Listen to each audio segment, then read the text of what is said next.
दोस्तों, मैं योगेश मिश्रा आज एक बार फिर से आपका स्वागत करता हूं आपके अपने YouTube channel SG coaching classes में। तो जैसा कि आप लोगों को पता है कि हम लोग अभी पढ़ रहे थे 10th के यूपी बोर्ड के विज्ञान, जहाँ पे हम लोग अभी डिस्कस कर रहे थे रसायन विज्ञान के बारे में, और वहाँ पे हम लोगों ने पढ़ा था आईयूपीएससी के बारे में। फिर पिछली वीडियो में हमने पढ़ा हाइड्रोकार्बन्स के बारे में, हमने मतलब कार्बनिक यौगिक शुरू कर दिया था। फिर कार्बनिक यौगिक में हमने आईयूपीएससी उनका नामकरण पढ़ा, उसके बाद हमने हाइड्रोकार्बन्स पढ़े। अब हम पढ़ेंगे कुछ कार्बनिक यौगिक के बारे में, कुछ जैसे कि एक दो जो आपके सिलेबस में है कार्बनिक यौगिक, उनके बारे में पढ़ेंगे। उनका प्राप्ति स्थान क्या है, उनका रासायनिक नाम क्या होता है, उन्हें कैसे बनाया जाता है, और उनके भौतिक गुण, रासायनिक गुण और उनके प्रयोग। तो आज हम लोग जिसके बारे में पढ़ने वाले हैं, मेथेन के बारे में पढ़ने वाले हैं। तो मेथेन का जब हमने आपको आईयूपीएससी बताया था तो मेथेन का वहाँ पे हमने आपको फार्मूला भी बताया था, क्या कि मेथेन का फार्मूला होता है, यहाँ पे जो लिखा है हमने CH4, और ये एक संतप्त हाइड्रोकार्बन है। संतप्त हाइड्रोकार्बन की परिभाषा क्या थी? ऐसे कार्बनिक यौगिक जिनमें उपस्थित कार्बन परमाणुओं की चारों संयोजकताएं एकल बंध के द्वारा संतुष्ट हो जाती हैं, संतप्त हाइड्रोकार्बन कहलाते हैं। तो अब देखते हैं संतप्त हाइड्रोकार्बन कैसे है। यहाँ पे एक कार्बन हुआ, इसकी जो चारों संयोजकताएं हैं वो एकल हाइड्रोजन, एकल बंध के द्वारा संतुष्ट हैं, इसलिए ये कौन सा संतप्त हाइड्रोकार्बन है। अब आगे हमने क्या लिखा है, इसका हमने पता कर लिया कौन सा हाइड्रोकार्बन है, हमें संरचना सूत्र इसका पता चल गया। इसे हम संरचना सूत्र भी बोलते हैं, जो हम इसकी संरचना बनाते हैं इसे बोलते हैं इसका संरचना सूत्र। याद रखिएगा, कभी कभी आप लोगों से पूछ लिया जाता है कि मेथेन का संरचना सूत्र बताइए, तो ये मेथेन का हो गया संरचना सूत्र। अब हम लोग क्या पढ़ेंगे, हम लोग पढ़ेंगे क्या कि प्राप्ति स्थान कहाँ कहाँ पर मिलती है। मेथेन जनरली हमें दलदली स्थान पे मिलती है। दलदली स्थानों पे, जैसे कि वहाँ पे सब हम लोग कूड़ा डाल देते हैं तो वहाँ पे एक गैस निकलती है। दलदली स्थानों पे मिलने के कारण इसे मार्स गैस भी बोलते हैं। और कहाँ पे मिलती है, इसे हम प्रयोगशाला में भी बनाते हैं, और उसके बाद फिर इसे हम ज्वालामुखी से जो गैसें निकलती हैं, ज्वालामुखी से निकलने वाली गैसों में भी पाई जाती है, और ये प्राकृतिक गैस में भी पाई जाती है, कोल गैस में भी पाई जाती है, और यहाँ तक कि ये आंत में बनने वाली जो हमारे पेट में गैस से बनती हैं, उनमें भी मेथेन गैस की उपस्थिति रहती है। तो हमने कहाँ कहाँ पे पढ़ा, हमने पढ़ा दलदली स्थानों पे, दलदली स्थान पर,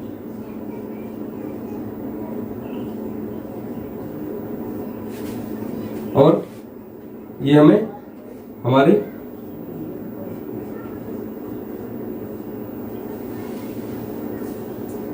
आंतों में बनने वाली गैसों में पाई जाती है।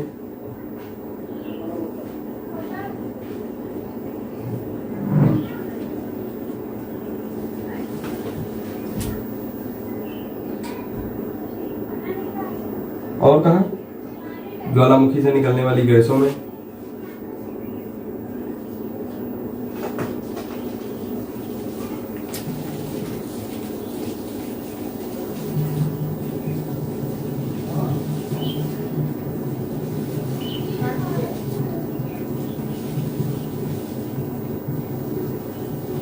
ये तो कुछ हमारे प्राकृतिक तरीके हो गए।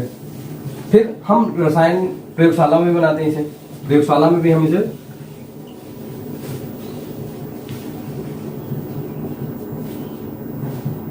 प्रयोगशाला में भी बनाते हैं। और फिर इसका एक दूसरा नाम होता है, दलदली स्थानों पर पाए जाने के कारण इसका नाम होता है क्या, मार्स गैस, इसे मार्स गैस भी बोलते हैं। तो ये तो हो गए मेथेन गैस के पाए जाने वाले, कहाँ कहाँ पे पाई जाती है, क्या दलदली स्थानों पर पाई जाती है। हमारे आंतों में जो गैसें बनती हैं, हमारे पेट में जो गैस बनती है, उसमें भी मार्स गैस या मेथेन गैस की उपस्थिति रहती है।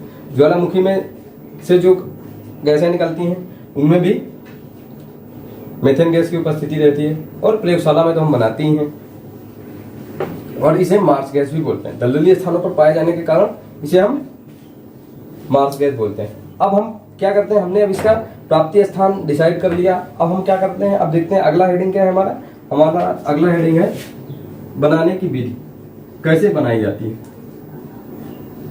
देख लेते हैं वो भी बनाने की विधि। बनाने की विधि, मीथेन के बनाने की विधि। प्रयोगशाला में कैसे बनाते हैं मीथेन को? अब क्योंकि प्राकृतिक स्थानों पे तो वो अपने आप से पाई जाती है, लेकिन हम कृत्रिम रूप से कैसे रसायन प्रयोगशाला में कैसे बनाते हैं वो देख लेते हैं। मतलब इसके प्रयोगशाला विधि के बारे में डिस्कस कर लेते हैं। प्रयोगशाला विधि जो है, नोट्स बनाते हुए चलिएगा, हम आपको पूरा कॉन्सेप्ट क्लियर करते हुए चलेंगे। अब प्रयोगशाला में मीथेन कैसे बनाई जाती है, अब समझते हैं कैसे बनाई जाती है। प्रयोगशाला में मीथेन गैस जो है वो कैसे बनाई जाती है? वो बनाई जाती है निर्जल सोडियम एसीटेट। क्या? निर्जल सोडियम एसीटेट और सोडा लाइम। सोडा लाइम समझ रहे हैं ना, NaOH plus CaO, soda lime हो गए। सोडा लाइम को गर्म करने हमें क्या प्राप्त होती है? हमें मीथेन गैस प्राप्त होती है। हमने बात करी थी सोडियम एसीटेट। अब सोडियम एसीटेट का फार्मूला क्या होता है? सोडियम एसीटेट का फार्मूला होता है CH3COO Na। ये हो गया हमारा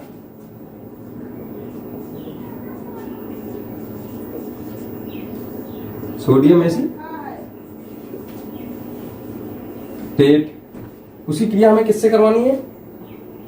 उसकी क्रिया हमें करवानी है सोडा लाइम से, NaOH से। इसे एक चीज और बोलते हैं, सोडियम हाइड्रोक्साइड भी बोलते हैं। किसकी उपस्थिति में करवानी थी? उपस्थित थी CaO, मीन्स बिना बुझा चूना। क्या करने पे? गर्म करने पे। सोडियम एसीटेट की क्रिया सोडा लाइम से करवाने पे, CaO की उपस्थिति में गर्म करने पे हमें क्या प्राप्त होगा? हमें प्राप्त होगा मीथेन। और क्या प्राप्त होगा? अब समझ लेते हैं मीथेन कहां से निकल गया। मीथेन ये निकला, इतना ये, और एक ये चीज समझिएगा, CH3 ये, एक H ये, CH4 हो गया। बाकी कितना बचा? COO, एक हो गया CO3 Na2, वो लिख देते हैं।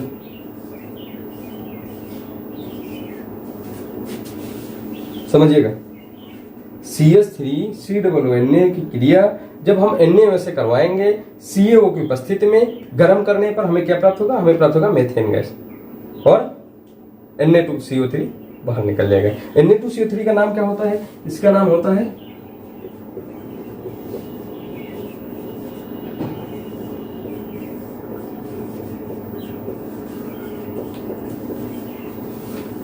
Sodium carbonate. इसका नाम होता है सोडियम कार्बोनेट। सोडियम एसीटेट की क्रिया जब हम सोडा लाइम के साथ करवाएंगे, CaO की उपस्थिति में उसे गर्म करेंगे, तो हमें मीथेन गैस प्राप्त होगी। और क्या प्राप्त होगा? Sodium carbonate. अब हम क्या करेंगे? अब इसके कुछ भौतिक गुण, अगली बात पे आते हैं, हम इसके भौतिक गुण के बारे में बात करते हैं।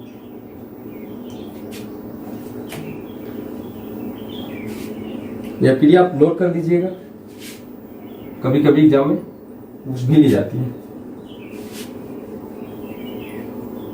क्या होता है जब सोडियम एसीटेट की क्रिया CaO की उपस्थिति में जब हम Na से करवाते हैं तो क्या बनता है? अब आपको पता होना चाहिए कि क्या बनता है? मीथेन गैस बनती है। अब हम आते हैं भौतिक गुण के बारे में कि मीथेन के भौतिक गुण क्या होते हैं, कैसे हम पहचान करेंगे कि ये मीथेन है। पहला भौतिक गुण क्या होता है? पहला भौतिक गुण वो होता है जिसके थ्रू हम उस चीज को देख के फील कर पाए कि नहीं ये चीज है, ये गैस है, ये फला कार्बन की यौगिक है, या कोई भी कैसा भी करके कोई यौगिक है। तो अब वैसे ही मीथेन का क्या भौतिक गुण पहला होता है? ये एक रंगहीन और गंधहीन गैस होती है, ना इसका कोई रंग होता है, ये रंगहीन गैस है, और गंधहीन, और एक स्वादहीन भी होती है, मतलब आपको इसका टेस्ट भी नहीं मिलेगा।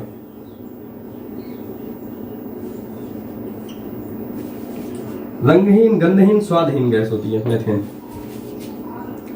अब सॉरी,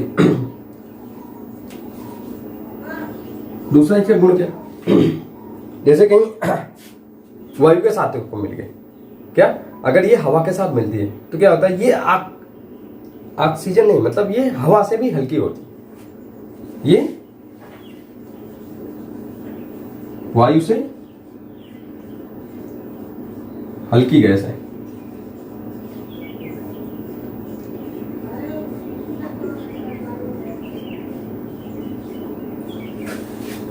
ये वायु से हल्की होती है। पहला क्या है, रंगहीन, गंधहीन, स्वादहीन गैस होती है। दूसरा क्या है, ये वायु से हल्की होती है। तीसरा क्या है, जल में कम विलीय होती है।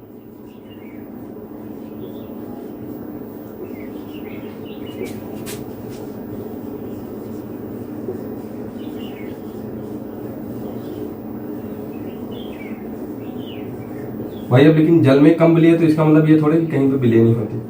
तो ये कहां पे विलीय ज्यादा होती है, ये कार्बनिक यौगिकों में, परंतु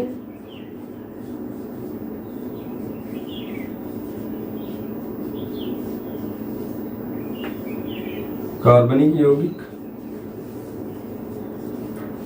जैसे कौन से कार्बनिक यौगिक की हम बात करेंगे, हम बात करेंगे एसीटोन,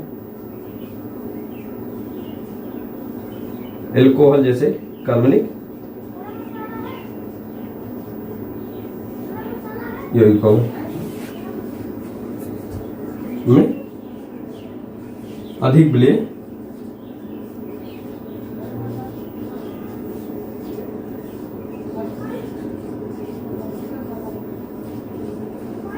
होती है। तो ये हमने कुछ बात की है इसके कुछ भौतिक गुणों के बारे में, जो इसके कुछ प्रमुख भौतिक गुण हैं, जिन्हें देखकर, जिन्हें पढ़कर हम डिसाइड करते हैं क्या कि कौन सी गैस के बारे में हमसे बात किया गया है। कभी कभी आपको क्वेश्चन दे दिया जाता है कि, लेकिन ये बहुत rarest of the rare case में ऐसे क्वेश्चन आते हैं कि ये 12th में ज्यादा क्वेश्चन आते हैं। आपको किसी भी गैस के बारे में दे दिया गया, उनके भौतिक गुण के बारे में दे दिया गया, एक दो उनके रासायनिक गुण दे दिए जाएंगे कि इससे क्रिया करके ये बनाता है, इससे क्रिया करके ये बनाता है, और उसका प्राप्ति कैसे किया जाता है वो भी बता देंगे। और फिर बोलेंगे कि उस गैस का या उस यौगिक का रासायनिक गुणधर्म लिखिए। ऐसे क्वेश्चन कभी कभी पूछे जाते हैं, कभी कभार, मैं ये नहीं बोल रहा कि जनरली पूछे जाते हैं, कभी कभार पूछे जाते हैं। तो इसलिए आपको ये भौतिक गुण भी पता होने जरूरी है। अब हम चलेंगे रासायनिक गुण की तरफ, जो हमें मेनली पढ़ने थे और जो एग्जाम में पूछे भी जाते हैं।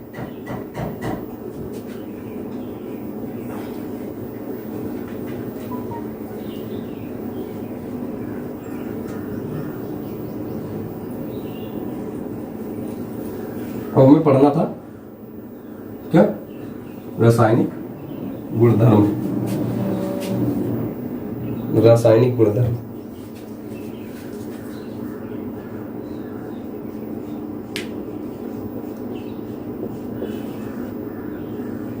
रासायनिक गुण, उसमें जैसे पहला गुण हम कौन सा पढ़ेंगे, जब जलाएंगे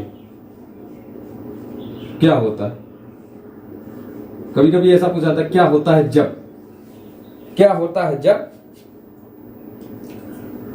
मेथेन को जलाया जाता है, तो क्या होता है। तो वही हम आपको बताने जा रहे हैं कि जब मेथेन को जलाया जाएगा तो क्या होगा। जब मेथेन को जलाया जाएगा तो ये विस्फोटक मिश्रण बनाती है। क्या बनाता है, विस्फोटक मिश्रण बनता है, जिसमें क्या क्या होता है, CO2 और H2O, मतलब कार्बन डाइऑक्साइड और H2O रहेगा। हम देख लेते हैं, हमने मेथेन ले लिया, हमने इसे ऑक्सीजन की उपस्थिति में जला दिया। अब क्या होगा, एक विस्फोटक मिश्रण बनेगा, किसका किसका, CO2 का और जल का। किसका किसका मिश्रण बनेगा, कार्बन डाइऑक्साइड और जल का। अब हम इसे संतुलित कर लेते हैं। संतुलित कैसे करेंगे? 4 H थे, 2 दूना 4 बराबर 1 कार्बन यहाँ 1 कार्बन यहाँ बराबर 4 हाइड्रोजन 2 ये बराबर होगी। हमारी अब क्रिया हो गई संतुलित। इसे बोलते हैं कार्बन डाई ऑक्साइड, इसे बोलते हैं जल। इन दोनों का मिश्रण जो होता है वो विस्फोटक होता है। समझिएगा, जब मीथेन को वायु की उपस्थिति में जलाया जाएगा, जब भी मीथेन को वायु की उपस्थिति में, ऑक्सीजन की उपस्थिति में जलाया जाएगा तो क्या बनेगा? कार्बन डाइऑक्साइड बनेगी। और क्या बनेगा? और जल बनेगा। अब अगला क्या है? अगला गुणधर्म हम देखते हैं कौन सा? हम देखते हैं इसका, जब हम इसका तापीय अपघटन करवाते हैं। क्या करवाते हैं? तापीय अपघटन। अब यहां पे हमने क्या करवाया था? ऑक्सीजन की उपस्थिति में जलाया था, लेकिन यहां पे हमें क्या करना है? इसका अपघटन करवाना है। और अपघटन कब करवाएंगे? ऑक्सीजन की अनुपस्थिति में। ध्यान रखिएगा, जब ऑक्सीजन की अनुपस्थिति में आप इसका अपघटन करवाएंगे, अपघटन आप ये अपने 1000 डिग्री सेंटीग्रेड जब तापमान होगा तब यह अपघटित होगा, जब हम इसका अपघटन करवाएंगे ऑक्सीजन की उपस्थिति में। ध्यान दीजिएगा, जब मीथेन का आप अपघटन करवाएंगे ऑक्सीजन की अनुपस्थिति में 1000 डिग्री सेंटीग्रेड टेम्परेचर, तो क्या बनेगा? तो बनेगा ये अपघटित हो जाएगी कार्बन में और हाइड्रोजन में। किसमें बदल जाएगी? कार्बन में और हाइड्रोजन में। इसे ही बोलते हैं क्या? इसे बोलते हैं कार्बन ब्लैक। जब हम मीथेन का तापीय अपघटन कराएंगे 1000 डिग्री सेंटीग्रेड तक गर्म करने पर, तब हमें मिलेगा कार्बन ब्लैक और हाइड्रोजन गैस। अब हम अगले गुण की तरफ चलते हैं, रासायनिक गुण। अगला रासायनिक गुण कौन सा है? हम आपको यहाँ पे केवल वही रासायनिक गुण धर्म बताएंगे जो आपके सिलेबस में है, क्योंकि हमने आपको पहले वीडियो में बताया था कि हम आपको एग्जाम की प्रिपरेशन करवा रहे हैं, तो हम उसी हिसाब से आपको ज्यादा रासायनिक गुण धर्म ना बताते हुए कुछ जो आपके एग्जाम के दृष्टि से इंपॉर्टेंट है उन्हीं को लेकर हम डिस्कस करेंगे। तो भी हमने 2 रासायनिक गुण धर्म डिस्कस किए। पहला कौन सा? जलाने पर क्या था? ये एक विस्फोटक मिश्रण बनाता है। किसका? कार्बन डाइऑक्साइड और H2O का। दूसरा क्या था? जब हम 1000 डिग्री सेंटीग्रेड पर ऑक्सीजन की अनुपस्थिति में जब इसे जलाते हैं, इसका तापीय अपघटन करवाते हैं, तो क्या होता है? वहां पे क्या बनता है? वहां पे बनता है कार्बन ब्लैक, और क्या बनता है? हाइड्रोजन गैस निकलती है। अब हम अगला देखते हैं। अगला क्या होता है? अगला होगा जब हम इसका क्या करवाएंगे? ऑक्सीकरण।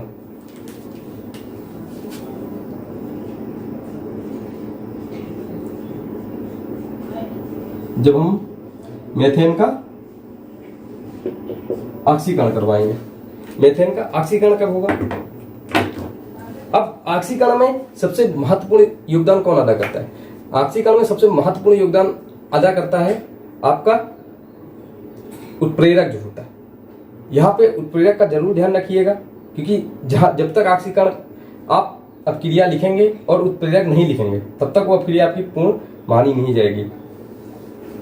अगर हम मीथेन का ऑक्सीकरण करवाते हैं, कहां तक?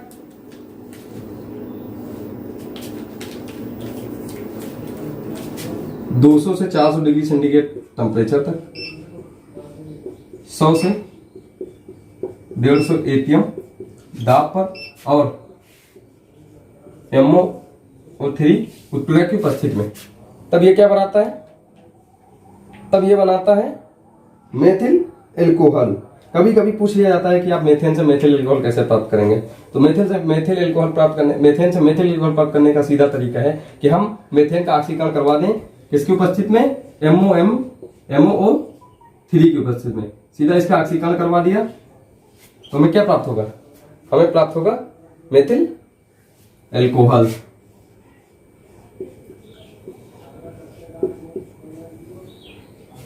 अब इसका हम क्या करवाते हैं, पहले इसे हम बैलेंस कर लेते हैं। यहाँ पे 4H, यहाँ पे 4H, यहाँ पे एक कार्बन, यहाँ पे एक कार्बन, लेकिन यहाँ पे एक हाइड्रोजन, एक ऑक्सीजन, यहाँ पे 2 ऑक्सीजन। तो यहाँ पे हम आधा से इसका गुणा करवा देते हैं। एक ये हो गया, एक ये, बराबर हो गया।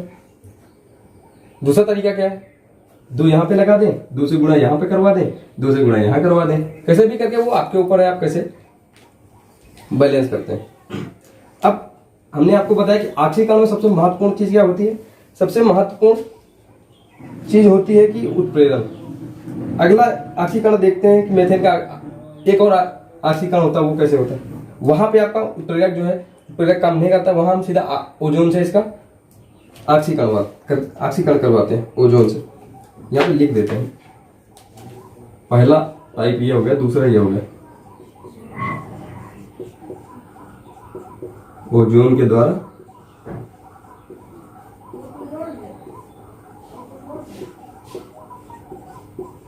ऑक्सीकरण। अब ओजोन के द्वारा ऑक्सीकरण कैसे करते हैं, जब करेंगे तो क्या बनेगा, इस अभिक्रिया में यहां पे आपको क्या मिलेगा, HCHO मिलेगा। क्या मिलेगा, HCHO। अभी हमने सेकंड लास्ट वीडियो में डिस्कस किया था SCHO का नाम क्या होता है। SCHO का नाम होता है फॉर्मेल्डिहाइड। अब इसका रासायनिक इक्वेशन जो है कैसे काम करती, कैसे बनेगी, वो देख लेते हैं। ओजोन का सूत्र O3। अब हम देख लेते हैं क्या क्या प्रोडक्ट बनते हैं। CHO बनेगा, CHO बन गया। यहां पे हमने फॉर्मेल्डिहाइड बना दिया। कभी कभी आपसे पूछते हैं डायरेक्ट कि मीथेन से फॉर्मेल्डिहाइड कैसे बनाएंगे, तो वहां पे आपको ध्यान रखना है कि मीथेन से फॉर्मेल्डिहाइड बनाने के लिए आपको कुछ नहीं करना है, आपको केवल इसका ओजोनीकरण करवा देना है। मतलब ओजोन की उपस्थिति में ऑक्सीकरण करवा देना है, ओजोन से इसका ऑक्सीकरण करवा देना है।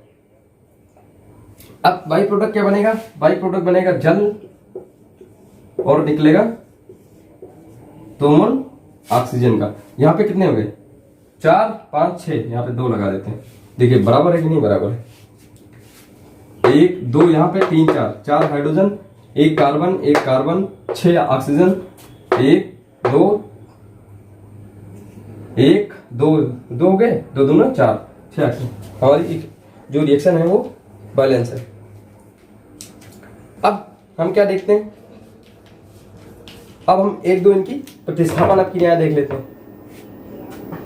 ऑक्सीकरण हमने पढ़ लिया, अब क्या पढ़ना है हमें पढ़ना है इसका प्रतिस्थापन क्रियाएं, कि जो मेथेन होती है वो प्रतिस्थापन क्रियाएं कैसे देती है।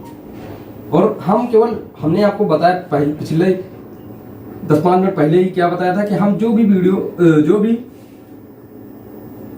चीजें डिस्कस करेंगे वो एग्जाम के दृष्टि से इंपॉर्टेंट होंगी।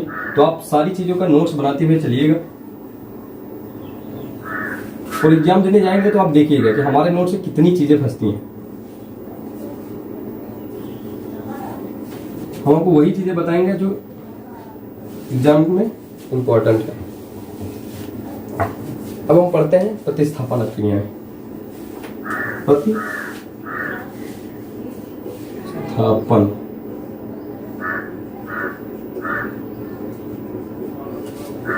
क्रिया, प्रतिस्थापन क्रिया कैसे देती है मेथेन। अब मेथेन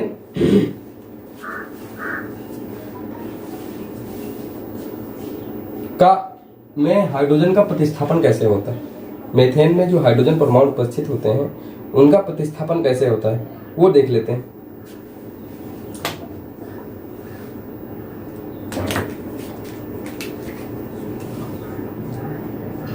पहला तो हाइड्रोजन के द्वारा 2 प्रकार है, पहला हम एक हाइड्रोजन के द्वारा कर सकते हैं, दूसरा नाइट्रो समूह के द्वारा भी इसका प्रतिस्थापन कर सकते हैं। अब देख लेते हैं कि हाइड्रोजन के द्वारा कैसे होता है। अब हमने मेथेन लिखा, इसी क्रिया कैसे करवाई? हाइड्रोजन मतलब क्लोरीन, ब्रोमीन, आयोडीन, किसका भी लिख सकते हैं। अब देखिएगा आप, हम ऐसे ना लिख के हम लिखते हैं, आपको संरचना बना के बताते हैं कैसे आपको ज्यादा समझ में आएगा।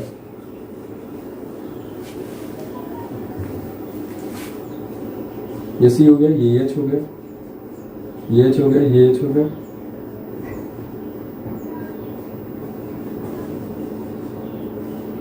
अब देखते हैं कैसे काम करता है, एच कैसे प्रतिस्थापित होता है।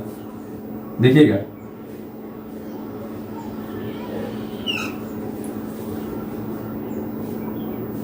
ये एच निकला, यहां सीएल से मिला, ये सीएल लाके यहां पे लग गया, क्या बन गया? सी एच सी एल, नहीं सॉरी,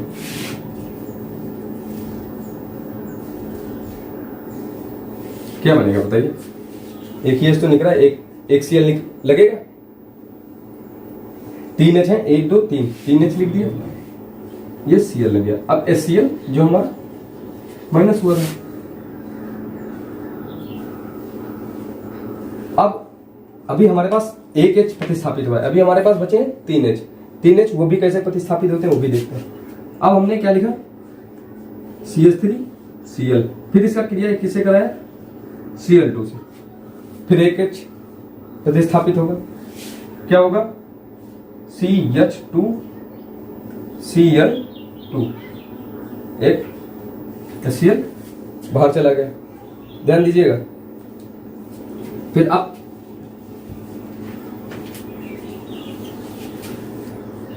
फिर क्लोरीन से क्रिया करवाया, अब क्या होगा? एक एच निकलेगा, एक सीएल से क्रिया करेगा, हमने निकाल दिया HCl, बचा क्या? एक एच बचा, एक सीएल यहां जुड़ा, तो ये हो गया CHCl3।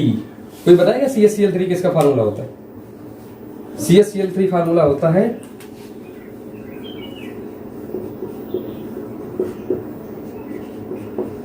क्लोरोफॉर्म का, ध्यान से देखते हुए चलिएगा। अब नीचे जगह नहीं है तो हम ऊपर आके लिखते हैं। अब हमारे पास बन गया क्या? CHCl3। अब CHCl3 की क्रिया फिर हम Cl2 से करवाते हैं, फिर क्या बनेगा? ये जो H है वो Cl से क्रिया करके निकल जाएगा, तो हम पहले Cl निकाल देते हैं। अभी हमारे पास क्या बचा? एक C बचा, एक 3 Cl, एक ये CCl4। तो इसका नाम क्या होता है? इसका नाम होता है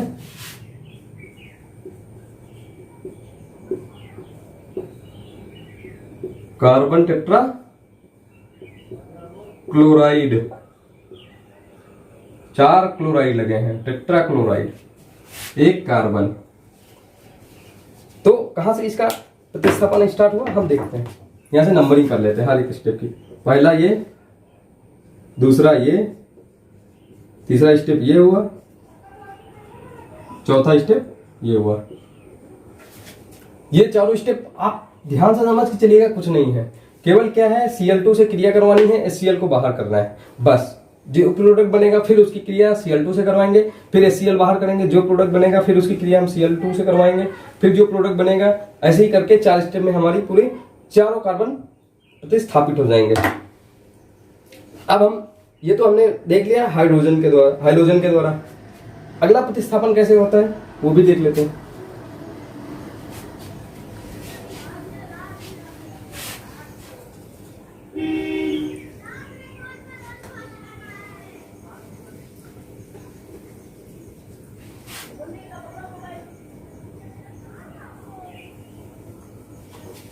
वो कैसे होता है? वो होता है नाइट्रो वर्क के द्वारा, जो हमने आपको बताया था, क्या? NO2।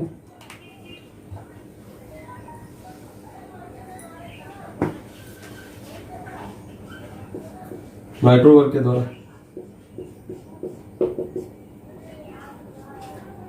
ये हमारा दूसरा प्रतिस्थापन का प्रकार हुआ कि कैसे हमें हाइड्रोजन प्रतिस्थापित कर लें। अब नाइट्रो समूह के द्वारा कैसे करेंगे? जब हम मेथेन को नाइट्रिक अम्ल के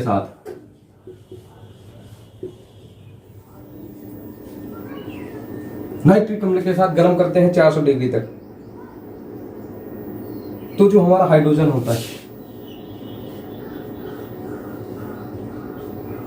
400 डिग्री तक गर्म करते हैं तो हमारा हाइड्रोजन प्रतिस्थापित हो जाता है। वहां पे क्या प्राप्त होता है हमें? वहां में प्राप्त होता है नाइट्रोमेथेन। नाइट्रो समूह के द्वारा हाइड्रोजन का प्रतिस्थापन होता है। और क्या प्राप्त होता है? और हमें प्राप्त होता है जल। जब भी हम मेथेन को नाइट्रिक अम्ल के साथ गर्म करेंगे 400 डिग्री सेंटीग्रेड तक, तो जो मेथेन का NO2 ग्रुप होगा वो हाइड्रोजन मेथेन के, जब भी हम मेथेन को नाइट्रिक अम्ल के साथ 400 डिग्री सेंटीग्रेड तक गर्म करेंगे तो जो नाइट्रिक अम्ल का NO2 ग्रुप होगा वो मेथेन में उपस्थित हाइड्रोजन परमाणु को प्रतिस्थापित करके नाइट्रोमेथेन बनाएगा और साथ में जल भी निकलेगा। तो अब हम इसका रासायनिक समीकरण देख लेते हैं। रासायनिक समीकरण क्या होता है? जब CH4 की क्रिया हम करवाते हैं HNO3 से, नाइट्रिक अम्ल का सूत्र होता है HNO3। जब नाइट्रिक अम्ल की मेथेन की क्रिया नाइट्रिक अम्ल से हमने करवाया 400 डिग्री सेंटीग्रेड टेम्परेचर पे, तो हमें क्या प्राप्त हुआ? हमारा एक H रिप्लेस होगा NO2 समूह के द्वारा, तो हमने वो रिप्लेस कर दिया। और क्या मिलेगा? नहीं समझ में आ रहा है तो हम ऐसे लिख लेते हैं।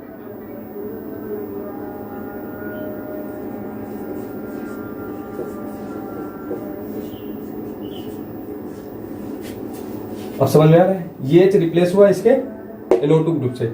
यहां पे NO2 निकला, एक O बचा, एक H बचा, और ये दोनों H मिलके और एक इसमें से O बचा, मिलके जल बना दिए और NO2 समूह उठ के यहाँ पे रिप्लेस कर दिया H को। इसका नाम क्या होता है? इसका नाम होता है नाइट्रोमेथेन।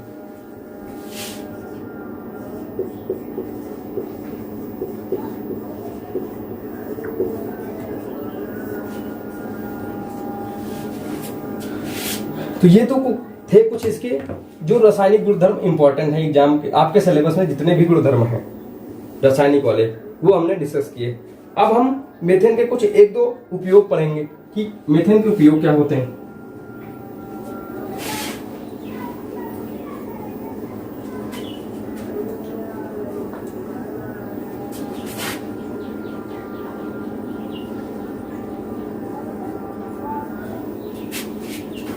अब क्या पढ़ेंगे हम? अब हम पढ़ेंगे उपयोग। मेथेन के उपयोग क्या है मुख्य वाले एक दो। पहला मेथेन का उपयोग क्या है? पहला तो काम ये है कि मेथेन का प्रयोग किया जाता है ईंधन के रूप में।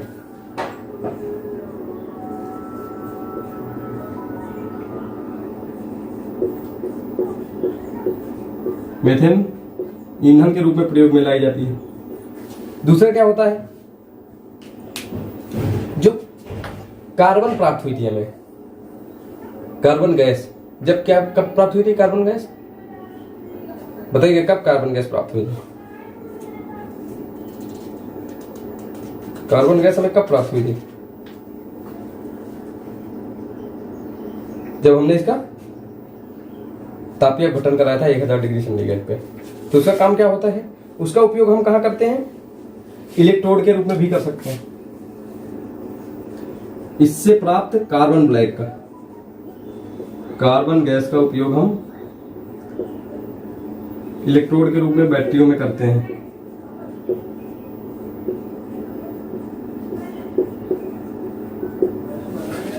तीसरा क्या है? हम लिख सकते हैं क्लोरोफॉर्म बनाने में। क्लोरोफॉर्म बनाने में भी इसका प्रयोग करते हैं।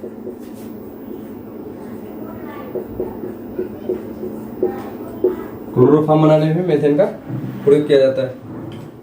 और क्या? बड़ी मात्रा में यहाँ पे हाइड्रोजन भी प्राप्त होता है। अगर बड़ी मात्रा में हमें हाइड्रोजन प्राप्त करना है तो हम इसका प्रयोग करते हैं। बड़ी मात्रा में हाइड्रोजन प्राप्त करने के लिए।